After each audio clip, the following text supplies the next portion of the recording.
Okay, Daniel, yes, please, go ahead. Good afternoon, conference. Good afternoon. Okay, as Dr. Ahmed has mentioned, my name is Daniel Yupet.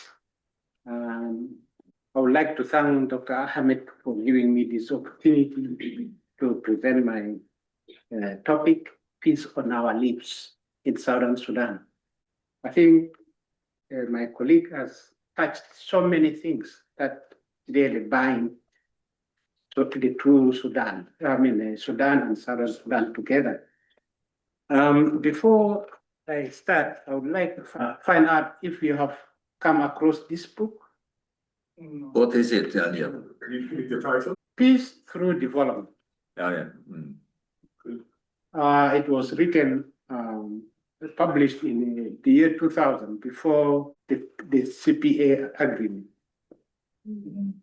It's a very important book, very nice book, that if you come across it, you will know actually what Dr. Ahmed wants us to know all about. Okay,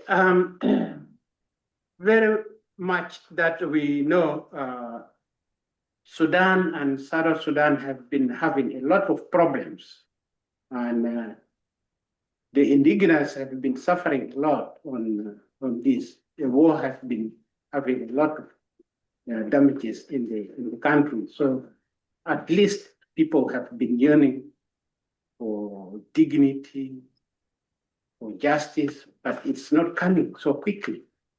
So these are the issues that are happening in Southern Sudan. We need to find out what is the problem. So my first slide is building positive peace in Southern Sudan. How can we build this positive peace, actually? So we need to find out, we need to ask ourselves, what is peace? And why focus on peace? Obviously, peace, in actual fact, is the integration of communities, so that people are happy. Maybe my friend Al-Shahi wants to go and have a cup of tea somewhere in peace, so that he can think about it, what to do the following day. But we have Mr. John Galton, a pioneer in peace studies. He said, no, there are two types of peace. One is positive peace, and the second one is negative peace. So positive peace, obviously, is the integration of community. Negative peace is the absence of violence and war. Now, where do we belong here?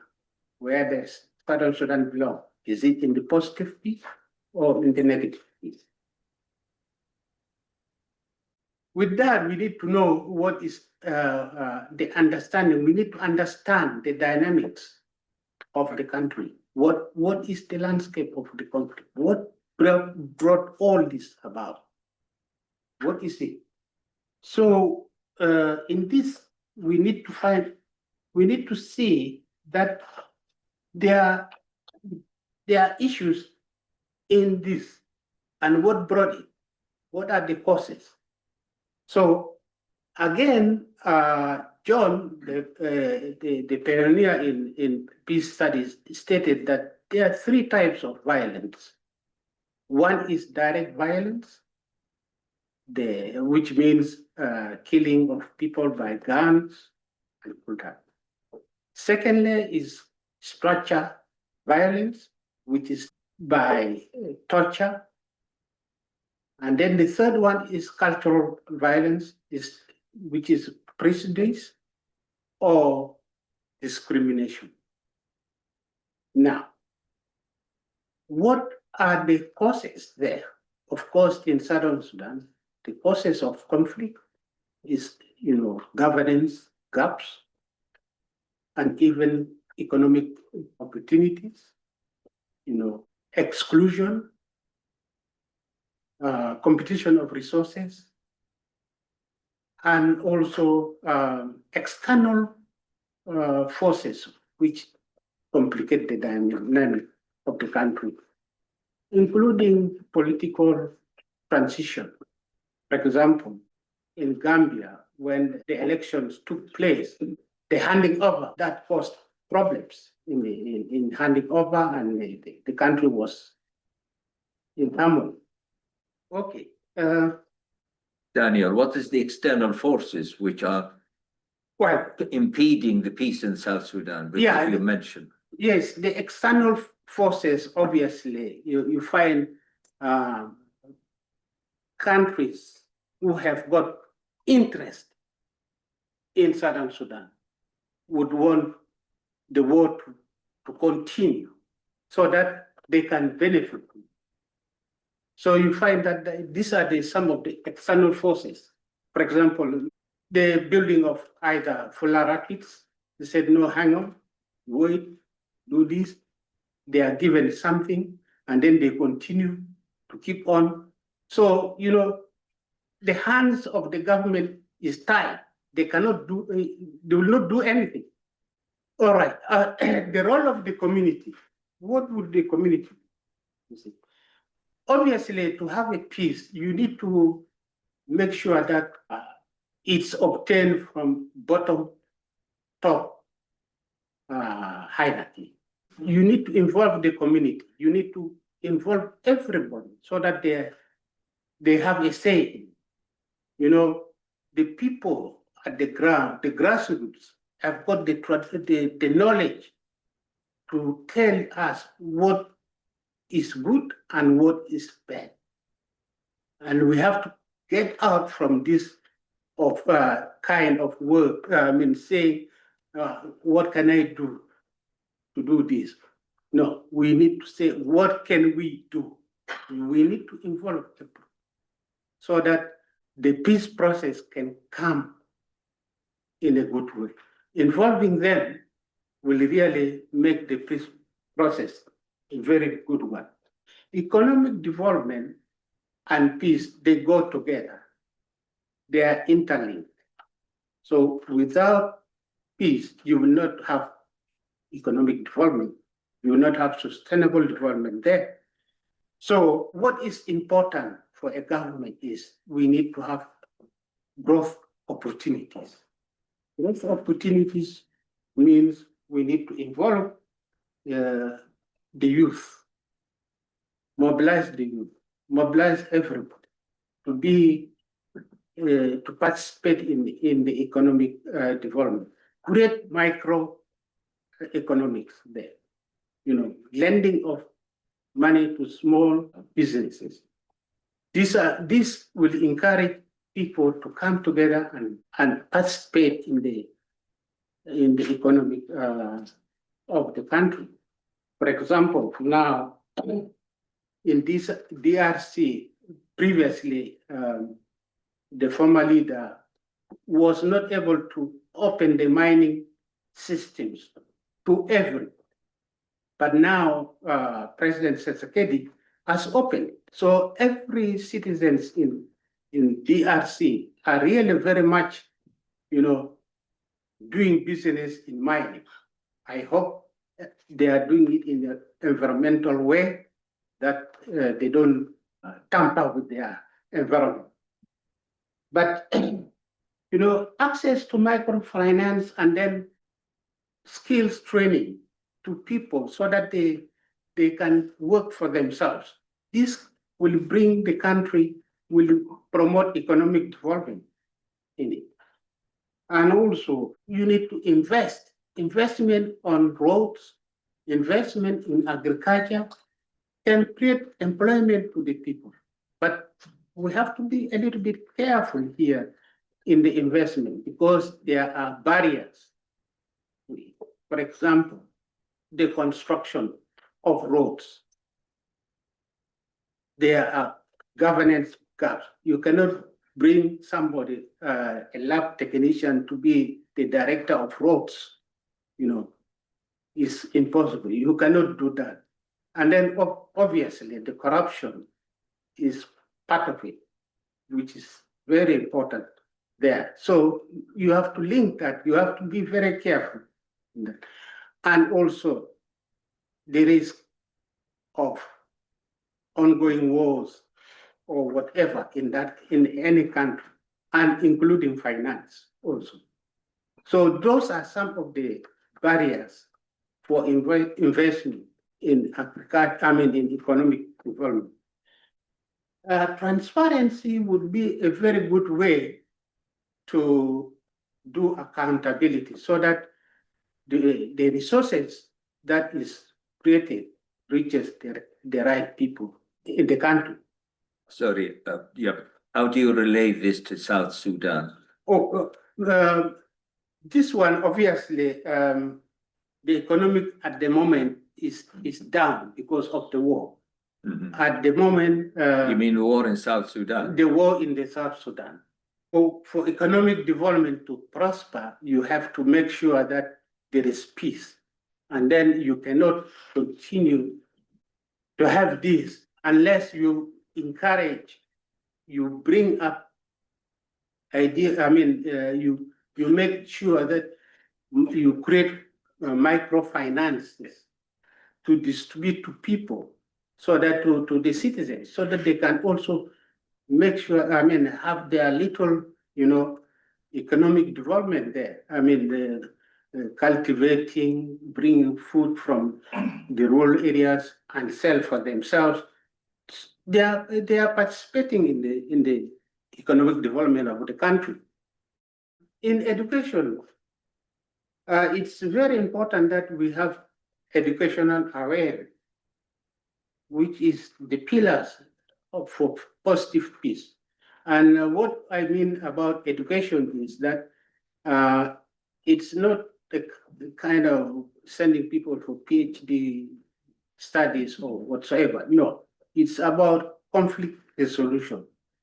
And conflict resolution is when communities are taught how to handle disagreements within their communities, within everyone. You need to come together, talk how you can handle small issues of disagreement, so that you can really make sure that you work you stay in harmony. Secondly, also, you have to create programs like, dialogue programs, dialogue mediation, mediation with people. The local payams come into together, and then you have meetings, which makes makes the people to be engaged, to know exactly what is good and bad. And also civic education. Civic education is very important. It's about listening the information. How can you listen? So by that, you need to teach them about consultative process. How can you, how do you consult this? How can you come together to discuss these issues? Some of these are very important. And also feedback loops are also some of the things that gives the community get engaged. So by that, you find that the people together participate in policy input within the country. And also, you need to engage them with, media. Media is a very important, it's a very big weapon for disseminating information to people. So the media must be there and must give concrete information, not flash information, which is important in a different language. Then we come to governance. Governance obviously is when a government is up to date, it means better health services, better education, and citizens are flourishing, they are happy, all that. But you also, in that case, you create international partnerships. And this international partnership is, by then you can say, apply for loans abroad, in this, any country giving you money must make sure that you fulfill all most of the 5 or the 6 stages that I've mentioned, because they will never give you is if you miss one of them. But in Southern Sudan today, they cannot come to UK. And actually, one time, one of the agriculture boss came to Turkey, and he phoned me, and then he said, "Oh, they are in Turkey, and they want to solicit for money." Then I said, "Why don't you come to UK? UK can give you some money." He said, "No, they are very expensive." But they don't know that Southern Sudan has got a very bad record of human rights. And that's simple. No country can give you money when your human rights file is not well. When there is war, how can you give money there? But they have to go. They go to the Arab world where they don't check about human rights. They go to China where they don't check all this. So that is what it is. In conclusion, you see, government and businesses, including the societies, must make sure that the peace is not merely the absence of violence, but it must be a real prosperity. And once you invest in peace, you invest into prosperity. Economic will strive in the country, and then also citizens will be happy. And it's our responsibility to recognize that peace and sustainability are all interlinked together. They are not separate. With peace and development, sustainable development, they go together as one body. Thank you very much. Dan, before you go, and I'll open for discussion for 5 minutes or so. The two things, if the peace is not on your lips, Yeah. so where is peace and what's on the ground? Yes. So no, just a minute, said the one. And secondly, you mentioned passing there is war in the south. Can you tell us who is fighting? Where is the war? What is happening now? Is there really a war in South Sudan? I never heard this myself. Who is fighting who? The issues of Southern Sudan is not really, it's the management, the mismanagement of the government, Right. which is bringing all this into the broad light. Because ever since 1956, the two Sudans have never had a very good life. They have been having just very small, some years peace, some years, disturbances and all that. So in reality, really, at the moment, Southern Sudan is enjoying a negative peace because we have all the issues that happening in Southern Sudan. Thank you very much. Now, open for discussion. Please, any questions you have for Daniel?